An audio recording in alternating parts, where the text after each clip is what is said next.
Ba't kaya galit na galit itong mga Duterte na to kay PBBM? Siguro ito'y isa sa mga dahilan.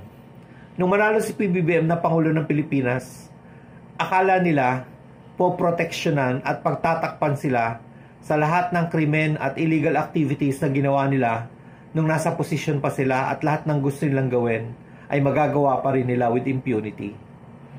Akala nila poproteksyonan sila at ililigtas ni PBBM sa issue ng ICC, lalo na itong si Digong. Akala nila yung issue ng Pharmaly hindi na babalik.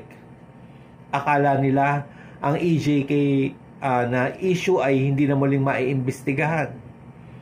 Akala nila ang Pogo operations ay hindi na matatapos at dire-diretso pa rin ang protection na gagawin nila dyan. Akala nila itong si Kibuloy ay makakaligtas na sa mga kaso na isinampalaban sa kanya. Pero ang nangyari kasi kabaligtaran. Hindi sila prinoteksyonan at hindi sila pinagtakpan ni PBBM na ang akala nila ay walang prinsipyo at walang pananagutan sa bayan.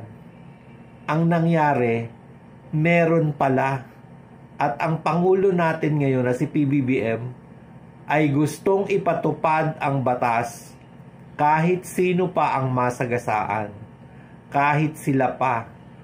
At yan ang nga nangyayari ngayon. Lahat ng issues laban sa mga Duterte lumalabas na at hindi pinapakialaman ng Pangulo ni PBBM. Pati itong si Kibuloy na dati hinahabol na rin siya ng Amerika dahil sa mga krimen na ginawa niya doon, pero walang nangyari dahil hindi nakipagtulungan itong si Digong.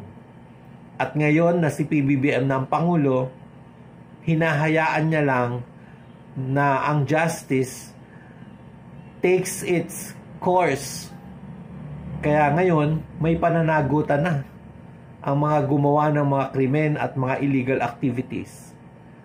Akala nila happy days are here again kahit si PBBM na yung Pangulo. Pero it turned out, hindi pala nila ito kayang diktahan, hindi nila kayang utuin, hindi nila kayang ibudol. Kaya ngayon, ayan, galit na galit silang lahat at ang gusto nila ay patalsikin, makabalik sila sa pwesto para lahat ng issues, lahat ng kaso tungkol sa kanila na ginawa nila nung panahon na sila ay nasa posisyon will just go away and will fade. Yan, isa sa mga posibleng dahilan kung bakit galit na galit sila kay PBBM.